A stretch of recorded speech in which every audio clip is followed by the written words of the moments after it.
గతంలో ఎస్సీ/ఎస్టీ సప్లాన్ నిధుల దుర్వినియోగంపై ఫిర్యాదు చేయడం జరిగింది. న్యాయవాది చిడిపి నకుల సురేష్. తూర్పుగోదావరి జిల్లా రాజానగరం నియోజకవర్గం సీతానగరం మండల కేంద్రం నందు న్యాయవాది చిడిపి నకుల సురేష్ మీడియాకు తెలియజేస్తూ రౌదేపురం గ్రామ పంచాయతీ నందు గతంలో ఉప సర్పంచ్గా కాండ్రు శ్రీనివాస్ హయాంలో ఎస్సీ/ఎస్టీ సప్లాన్ నిధుల దుర్వినియోగం జరిగాయని ఆయన అన్నారు. నిధుల దుర్వినియోగంపై ఇప్పటికే జిల్లా కలెక్టర్ వారికి అలాగే జిల్లా పంచాయతీ అధికారి వారికి ఫిర్యాదు చేయడం జరిగిందని ఆయన తెలియజేశారు. రౌదేపురం పంచాయతీ నందు శ్రీనివాస్ మీడియా సమావేశాన్ని ఏర్పాటు చేసి తన అనుచరులను నేటి దళిత సర్పంచ్ కుర్చీలో కూర్చోబెట్టి అవమానించడం సరికాదని అన్నారు. నాపై చేసిన అనుచిత వ్యాఖ్యలపై త్వరలోనే న్యాయస్థానం ద్వారా చట్టపరమైన చర్యలు తీసుకోవడం జరుగుతుందని న్యాయవాది నకుల సురేష్ విలేకరులకు తెలియజేశారు. అందరికీ నమస్కారం అండి. నా పేరు చిడిపి నకుల సురేష్, అడ్వకేట్, చిన్నగొండపూడి గ్రామం, తూర్పుగోదావరి జిల్లా రాజనగరం నియోజకవర్గం సీతానగరం మండలం రౌదేపురం గ్రామ పంచాయతీ పరిధిలో గతంలో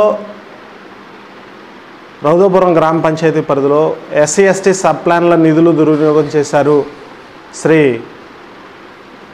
కాండ్రు శ్రీనివాసరావు గారు వైస్ ప్రెసిడెంట్గా ఉన్న సమయంలో గతంలో మనం ఫిర్యాదు చేయగా ఈ ఫిర్యాదుపై పంచాయతీరాజ్ శాఖ కమిషనర్ గారు స్పందించి ఈ ఫిర్యాదుని విచారణ చేసి తగు చర్యలు తీసుకుని నివేదికను కమిషనర్ పంచాయతీరాజ్ శాఖ కార్యాలయం వారికి పంపాలని కోరుతూ తూర్పుగోదావరి జిల్లా కలెక్టర్ గారికి, తూర్పుగోదావరి జిల్లా పంచాయతీ అధికారుల వారికి ఆదేశాలు జారీ చేసినట్టుగా గతంలో పత్రికా ప్రకటన ద్వారా ప్రజలకు తెలియజేయడం జరిగింది. ఈ ప్రకటనలో నేను కేవలం శ్రీ కాండ్రు శ్రీనివాసరావు గారు రౌదేపురం గ్రామ పంచాయతీ వైస్ ప్రెసిడెంట్గా ఉన్నప్పుడు ఎస్సీ/ఎస్టీ సబ్ ప్లాన్ నిధులు దుర్వినియోగం చేశారని మాత్రమే చెప్పడం జరిగింది. ఇంకా నేను దేని గురించి మాట్లాడలేదు. ఆ కాండ్రు శ్రీనివాసరావు గారు అనే వ్యక్తిపై నేను అనుచిత వ్యాఖ్యలు కూడా నేను ఎక్కడ చేయలేదు.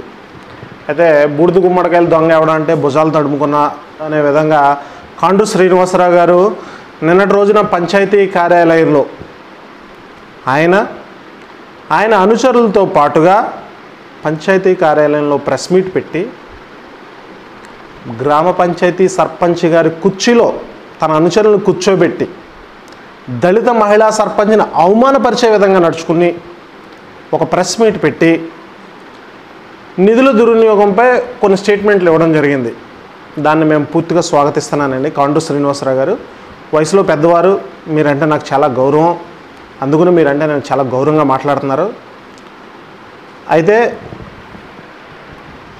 ఎస్సీ/ఎస్టీ సబ్ ప్లాన్ నిధులపై మీరు వివరణ ఇచ్చారు. నేను కేవలం ఎస్సీ/ఎస్టీ సబ్ ప్లాన్ నిధులు దుర్వినియోగమైన ఫిర్యాదు మాత్రమే చెప్పడం జరిగింది విషయం. కానీ మీరు ఇసుక ర్యాంపుల గురించి, పంచాయతీ లేఅవుట్ల గురించి మీరు ఎందుకు ఎత్తుకున్నారో నాకైతే అర్థం కావట్లేదు. మీరేమన్నా అవినీతి చేశారేమో నాకైతే తెలియదు. ఆ విషయం గురించి అయితే నేను మాట్లాడలేదు. కానీ మీరెందుకు ఆ విషయాల గురించి, ఇసుక ర్యాంపుల గురించి లేదా పంచాయతీలో లేఅవుట్ల గురించి వేరే విషయాల గురించి మాట్లాడారో నాకైతే తెలియదు.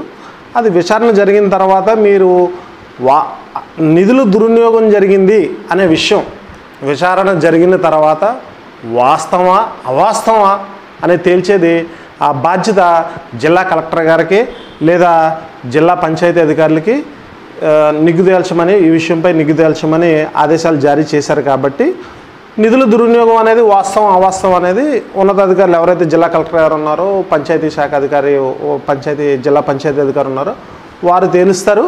వారు తేల్చేంత వరకు కూడా మేము సంయమనంతో ఓపికతో ఎదురు చూస్తాం. అయితే మీరు కొన్ని అనుచిత వ్యాఖ్యలు చేశారు నా మీద. దానిపై ప్రస్తుతం నేనేమీ మాట్లాడలేను.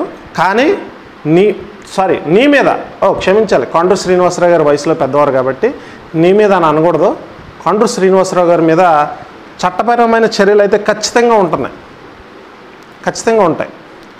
కాండ్రు శ్రీనివాసరావు నీకు తెలుసో లేదో, క్షమించాలి, కాండ్రు శ్రీనివాసరావు గారు మరి మీకు తెలుసో లేదో కొండల కేసు గురించి మీరు మాట్లాడారు. ప్రభుత్వం అధికారంలోకి వస్తేనే కానీ ప్రశ్నించలేని మీరు, 10 మంది పక్కనుంటేనే కానీ ప్రెస్ మీట్ పెట్టలేని మీరు నా వ్యక్తిత్వం గురించి, నేను చేసే పనుల గురించి ప్రశ్నించే హక్కు మీకు లేదు. మీరు అది గుర్తుపెట్టుకోండి.